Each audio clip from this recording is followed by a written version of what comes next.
Alors Vincent, quels sont les principaux enseignements de l'étude? Alors j'ai plein de choses à vous raconter ce matin, moi. Mais tu as 10 minutes. J'ai 10 minutes, ça va être compliqué. Alors, est-ce que ça marche? Hop. Yes, on est bien. Bonjour, merci de m'accueillir. Je suis Vincent Georget, je co-dirige un pôle médias, technologie, publicité, entertainment chez Telonaris Interactive, qui est un institut d'études digital native, parce qu'on est né avec le digital, on a misé sur le digital, on a été à une époque start-up nous aussi. Et dans notre vision, donc on fait du market research, on fait de la consumer science, et en plus on augmente tout ça parce qu'on propose des solutions de tech, des solutions de plateforme qui permettent d'accéder aux consommateurs et de l'interroger sur les aspects quanti et quali. C'est ce qu'on a fait ici. On a mené une étude expressément pour cette matinée. Alors vous allez être déçus, je n'aurai pas la réponse sur est-ce que les licornes existent. Je ne l'ai pas. Par contre, j'ai une certitude, c'est que les consommateurs existent. Et vraiment, comme l'a dit Manuel, on va mettre la focale sur ces consommateurs-là. Est-ce que dans leur esprit, est-ce que dans leur imaginaire, les licornes et plus globalement les startups, elles existent? Quelle perception ils en ont? Est-ce qu'ils ont du vécu avec elles? Est-ce qu'ils ont en contact avec elles? Et évidemment, on l'a dit tout à l'heure, en termes de médias, en termes de communication, est-ce que les médias et la communication, c'est quelque chose d'important pour que les consommateurs soient au contact, soient en interaction avec ces startups? Il y a 4 parties, on va faire de la notoriété, de l'image, de la réalité. On verra les enjeux de communication et voilà, tout ça est basé sur une étude qu'on a fait auprès de 1034 individus. Tous ces individus-là sont âgés de 15 à 59 ans et c'est quelque chose de très récent, de tout neuf. L'interrogation s'est faite online du 21 au 24 mars. C'est parti. Pour l'avalanche de chiffres. Est-ce que les Français connaissent les startups? Ce terme de startup, alors on est très générique quand on dit startup, mais ce qui est très impressionnant et la puissance qui est ici, c'est que le terme startup, qui est rentré dans le dictionnaire en 92, donc il y a plus de 30 ans, ça fait 30 ans que dans le Larousse, il y a ce mot startup, 96% des Français, l'unanimité me dit ce terme-là, je le connais, j'en ai déjà entendu parler. 61% me disent je connais et en plus je sais un peu de quoi il s'agit. Je sais ce que ça raconte. Je peux qualifier ce qu'il y a derrière les startups. De la puissance, du nom, et en plus il y a un intérêt. Si vous regardez ce qui est sur la droite, voilà, on a 2/3 des Français quasiment qui se disent moi je suis intéressé par les startups, ce qu'elles font, ce qu'elles proposent, ce qu'elles permettent. 16% très intéressés, 48% assez intéressés. Il y a de la puissance et en plus il y a de l'affect, ce qui est super parce que vous êtes puissant, vous êtes connu et en plus il y a de la proximité. Les startups, moi en tant qu'individu, en tant que consommateur, je peux les consommer ou pas, on le verra tout à l'heure. Je trouve qu'elles sont innovantes, je trouve qu'elles s'adressent à tous, aux particuliers, aux professionnels, qu'elles rendent la vie plus simple. Et d'ailleurs, nous aussi, on aura une petite référence au grec, dont j'ai beaucoup apprécié tout à l'heure, mais il y a ce côté un petit peu épicurien au sens originel du terme, se faire plaisir, rendre du bonheur, rendre la vie simple. Elles s'engagent pour leurs clients, elles sont accessibles, elles concernent tous les secteurs d'activité, elles sont en phase avec mes valeurs, très important. On sait qu'un consommateur... 2/3 des consommateurs nous disent si une marque n'est pas en cohérence avec mes valeurs, je peux quitter cette marque. Elles sont présentes au quotidien et en plus elles ont des bénéfices concrets puisqu'elles vont améliorer mon pouvoir d'achat à hauteur de 62%. Et c'est pas fini. C'est pas fini au sens où, au-delà de ces valeurs de proximité, au-delà de tout cet affect, l'imaginaire start-up, imaginaire ou le vécu, selon les individus, et en plus connecté à des sujets qui sont super actuels. La RSE, la marque employeur, le pouvoir d'achat. 81% des Français, 8 sur 10 me disent c'est l'avenir de l'économie.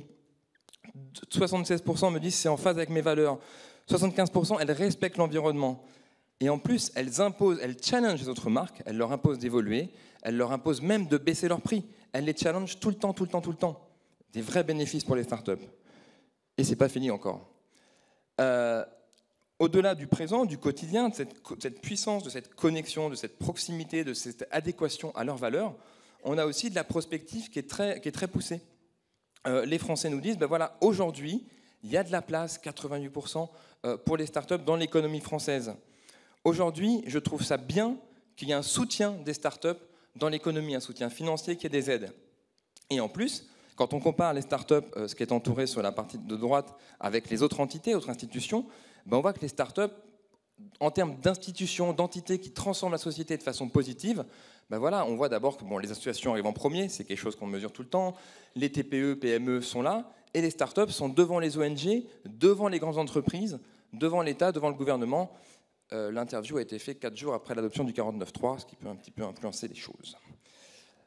Et pourtant, avec tous ces signaux positifs, on a un constat quand on leur demande est-ce que vous êtes, vous, consommateur de start-up, client de start-up.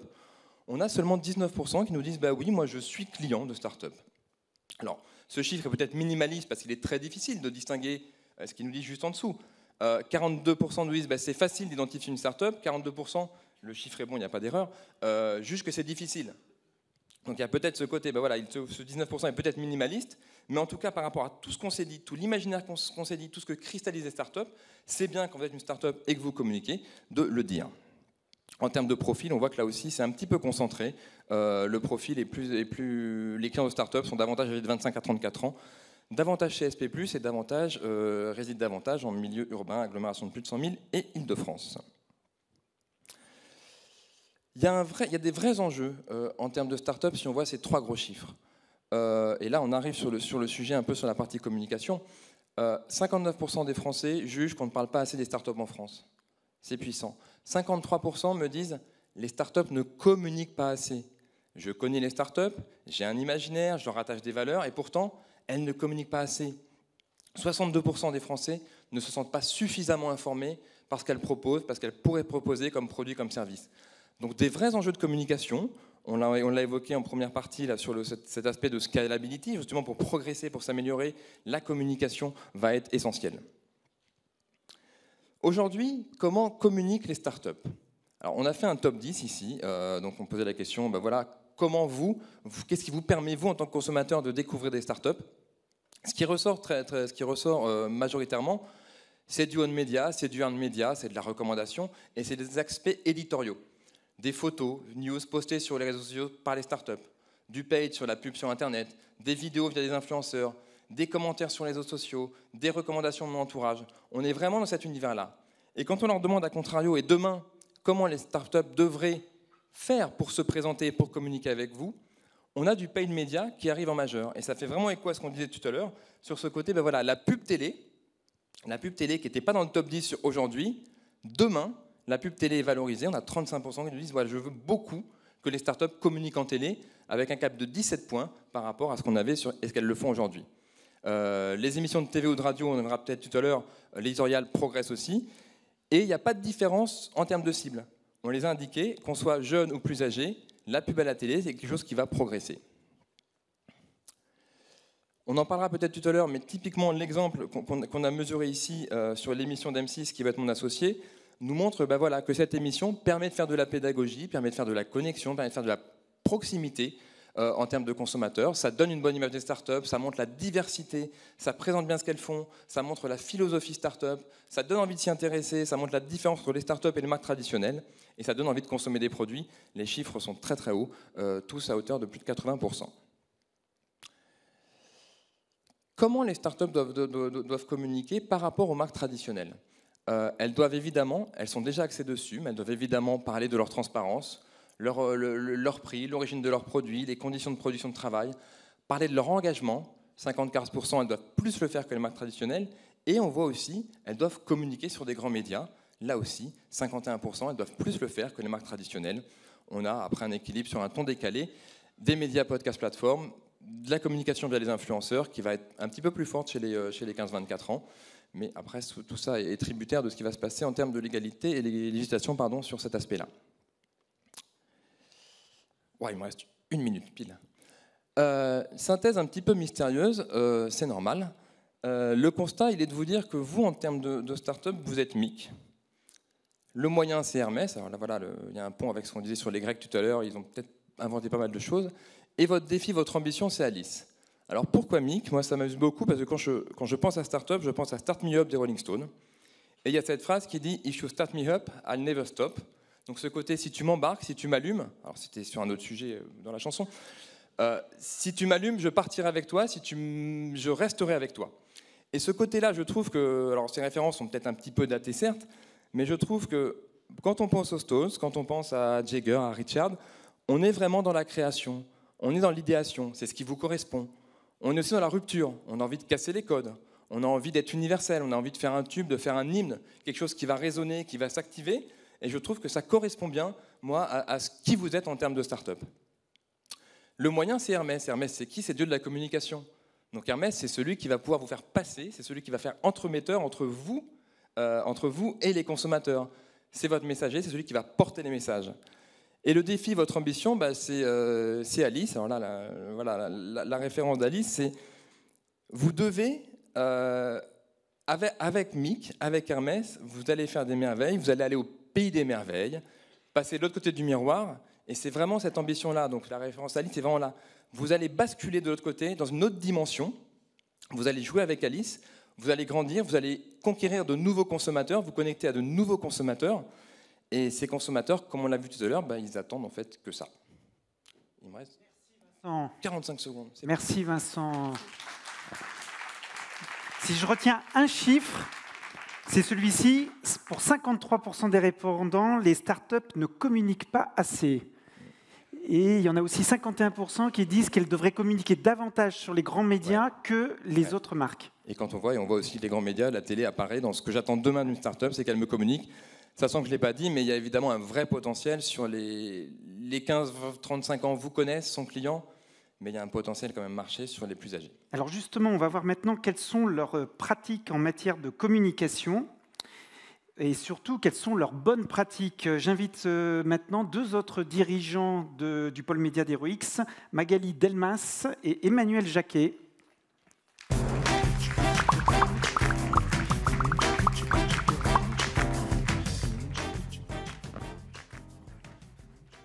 Magali, voilà la zapette, et je vous laisse les micros. Bonjour. Bonjour à tous, ravi d'être avec vous ce matin. Effectivement, on va vous parler un peu de best practice en termes d'investissement média. Alors, on vient de l'entendre, c'était assez intéressant. Les Français trouvent que les startups ne communiquent pas assez. On ne l'a pas fait exprès, on vous jure. Et aujourd'hui, on a un scoop à partager avec vous. Figurez-vous que la com, ça marche. C'est efficace. Il y a un travail assez formidable qui a été fait par Kantar dans leur étude MROI qu'on vous partage là. Vous le voyez, l'investissement média et l'investissement en communication sont ultra performants et contribuent à la croissance et contribuent au succès business. C'est mesuré de cette façon-là par Kantar. 13% des dépenses médias contribuent aux ventes de façon assez immédiate.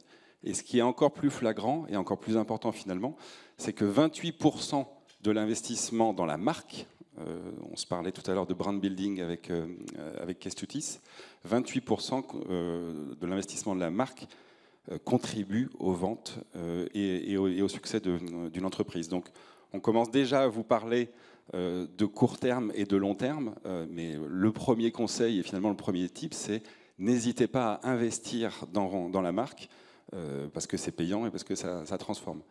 Évidemment, le second point, et on en a un peu parlé, notamment avec Patrick et Kestutis, il faut évidemment activer les leviers au bon moment. Donc la trajectoire est quand même très importante, toujours avec une démarche de test and learn. Première étape que vous connaissez tous en tant que start-up, donc lancement. On va utiliser des médias gratuits, on va utiliser ces communautés, les réseaux sociaux. La phase d'accélération qui est plutôt souvent dédiée à la saturation des leviers digitaux. Et puis, ce qu'on appelle la phase de décollage, qui va être vraiment en lien avec ce besoin d'aller chercher de l'attraction. On en parlait tout à l'heure avec Serge. Et puis c'est là où nous, on intervient souvent. Le moment où on va activer les masses médias. Et puis là, effectivement, il ne faut pas se tromper et il faut activer le bon média de la bonne façon. Puis alors, on a un deuxième scoop, si vous n'étiez pas encore convaincu, c'est que les médias de masse, en fait, ça fonctionne avec des ROI immédiats, mais également des ROI à long terme, comme l'a dit Katie tout à l'heure. Et notamment tout ce qui est vidéo, la télévision et la vidéo online. Donc nous, on a nos propres benchmarks à l'agence, plutôt sur des annonceurs qui vont ensemble. Sur la télé, on est plutôt aux alentours de 2,9. Mais ce qui est important, en fait, c'est le long terme. Vous voyez, c'est en gros, si vous prenez votre ROI court terme, vous le multipliez par 2 et vous retrouvez votre ROI long terme. Et finalement, votre marché, il ne s'y trompe pas, hein, parce que quand on regarde un peu les investissements et comment ces annonceurs pure players investissent en France, 85% de leurs investissements sont faits en télé et en radio. Et la majorité est en télévision, plus de 70%, et ils surinvestissent très fortement par rapport au marché, hein, puisque le marché publicitaire français, ils sont à un indice 137 sur la télévision versus le marché publicitaire français. Et ça se poursuit d'année en année, hein, dans ces années de recherche, d'efficacité média, de ROI. En fait, on voit que la part de la télévision n'a fait que se renforcer dans leurs investissements, parce qu'elle est passée de 59% à 69% en 4 ans. Alors la question, bien sûr, c'est comment est-ce qu'on tire la meilleure efficacité de ces investissements en médias. Encore une fois, hein, l'idée clé est, gardez-le en tête et on sera avec vous si vous le souhaitez pour convaincre des actionnaires ou un COMEX. La communication, c'est avant tout un investissement. Et c'est finalement assez simple puisque pour nous aujourd'hui, il y a vraiment 3 ingrédients pour le succès, pour en tout cas mettre en place une communication à succès. C'est 1, couverture, 2, impact et 3, créativité. Simple, basique. Eh bien, pas si simple, Magali, parce qu'évidemment, il n'y a que 3 ingrédients. C'est comme dans le rock, on parlait de rock tout à l'heure, hein. Le rock, c'est 3 accords. La com, c'est 3 ingrédients. Mais tout est dans le dosage. On l'a vu notamment avec le témoignage de Kestutis. Il y a finalement un dosage par histoire, un dosage par start-up. Quand on se parle de couverture, ça paraît simple, mais la couverture, c'est quel niveau de couverture il faut atteindre, quelle est ma couverture utile, est-ce qu'il faut que j'atteigne très vite 95%, est-ce que 50% suffisent, est-ce que cette couverture, je dois la générer avec un seul média, est-ce que je dois profiter de la synergie des médias. Donc finalement, sur chacun de ces 3 ingrédients, il y a 15, 20, 30 questions à se poser et auxquelles il va falloir répondre. Deuxième élément, l'impact. L'impact, c'est absolument clé. L'impact, il se construit notamment par la répétition. Donc, quel niveau de répétition il faut mettre en place pour quel média. Les niveaux de répétition varient évidemment en fonction de votre marque, de votre maturité de marque, de votre marché. Tout ça sont des points qu'il faut caler, qu'il faut calibrer, c'est très important. Et enfin, on en parlera tout à l'heure, la créativité, c'est ultra importante. Là aussi, ça a été mesuré par Kantar. Hein. Aujourd'hui, 50% de l'efficacité d'une communication est liée à la création, donc c'est un sujet extrêmement important. Donc si on doit retenir encore 3 choses, les bonnes pratiques, en fait, c'est, on l'a dit, on l'a répété avec les différentes personnes qui sont passées, il faut que vous testiez. Testez aujourd'hui les médias offline, en fait, vous pouvez y aller avec des tickets d'entrée jusqu'à 50, 100 cas pour la télévision, sur l'OOH, sur l'affichage, 50 000 €, vous faites des campagnes dans le métro ultra efficace. Donc n'ayez pas peur de tester avec des tickets d'entrée qui ne sont pas énormes. La deuxième des choses, c'est qu'une fois que vous avez trouvé, comme l'a dit Katie tout à l'heure, allez saturer. Vous voyez que la télévision fonctionne, allez la saturer, allez jusqu'au bout avant d'aller déployer ailleurs. Ne vous dispersez pas. Et encore une fois, pensez long terme et court terme, puisque c'est l'avantage de tous ces médias, c'est que vous allez construire votre marque et le long terme. Les autres choses, c'est le coût du média. On se dit souvent que les médias de masse, ça vaut très cher. Vous avez possiblement des CPM en tête par rapport à du digital. Dites-vous que des médias de masse, ça va vous coûter entre 1 et 2 € du coût pour 1000. La télévision, vous allez l'acheter entre 1 € et 1,50 € du coût pour 1000. Pareil pour le DOH ou la radio. Donc c'est pas cher, vous pouvez y aller et c'est très facile à tester. La deuxième des choses, c'est rester agile. Il se passe énormément de choses, que ce soit dans votre business, que ce soit sur le marché. Il faut que vous soyez agile pour pouvoir prendre toutes les situations et l'encombrement publicitaire et pouvoir s'adapter à tout ça. Et la dernière chose, c'est exiger un pilotage business au-delà du pilotage média que vous pouvez demander aux médias offline. Comme sur le digital, exigez également un pilotage business. La communication, c'est de la répétition, donc ça fait 3 fois qu'on vous le dit, et vous allez beaucoup l'entendre. Aujourd'hui, c'est absolument clé, et on pense vraiment que le témoignage de Vinted est extrêmement important pour ça. Aujourd'hui, c'est absolument indispensable de penser long terme et court terme quand vous travaillez. Ça veut dire, dès le départ, mettre en place et suivre vos KPI long terme et court terme. C'est absolument clé. Et pour illustration, on vous partage ces travaux qui sont faits par le cabinet WARC, d'ailleurs que je vous invite à aller consulter. C'est des travaux ultra intéressants qui sont faits au niveau mondial et qui montrent en tout cas l'efficacité de la répartition des budgets de communication par typologie d'entreprise. Donc vous le voyez, ils ont sélectionné ce qu'on appelle les marques offline, les vieilles marques, et les marques online, donc qui sont les pure players et les startups. Aujourd'hui, alors évidemment, on vous l'a à nouveau dit, il n'y a pas une règle immuable pour tous les parcours, pour toutes les startups, mais en moyenne, retenez que le mix média, le mix de com le plus efficace, c'est 60% dédié à la marque au long terme et 40% dédié à la performance et à l'activation média dédiée à la performance. Ça, c'est la moyenne. Et ce qui est très intéressant et peut-être un peu contre-intuitif, notamment pour un certain nombre de startups, c'est qu'en fait, assez vite, les startups ont encore plus besoin de mettre de moyens sur la marque. Vous le voyez, 74% de moyens à consacrer à la marque pour les startups. Donc c'est un enseignement assez clé. Et aujourd'hui, quand vous construisez vos communications, cet item-là est extrêmement intéressant. Et en l'occurrence, ce 74-26 que vous voyez, il est carrément inverse de la réalité. Parce qu'aujourd'hui, le benchmark qu'on peut avoir chez ROX et chez l'ensemble de nos clients, la répartition est plutôt inverse à 70-30. Donc 70% des moyens dédiés à l'activation et à la performance et 30% au branding. Donc il y a un vrai switch à faire qui est parfois assez anticulturel, mais qui est assez important. Donc en guise de conclusion, voilà, la communication, on espère qu'on vous l'a démontré, ça fonctionne. Les preuves existent. Des preuves, il y en a plein. Des preuves, on en a plein. Donc si vous avez besoin qu'on vous aide, qu'on vous accompagne, si vous avez besoin de convaincre des actionnaires, des COMEX, n'hésitez pas à nous appeler, on sera là. Merci beaucoup. Merci. Merci Magali, merci Emmanuel.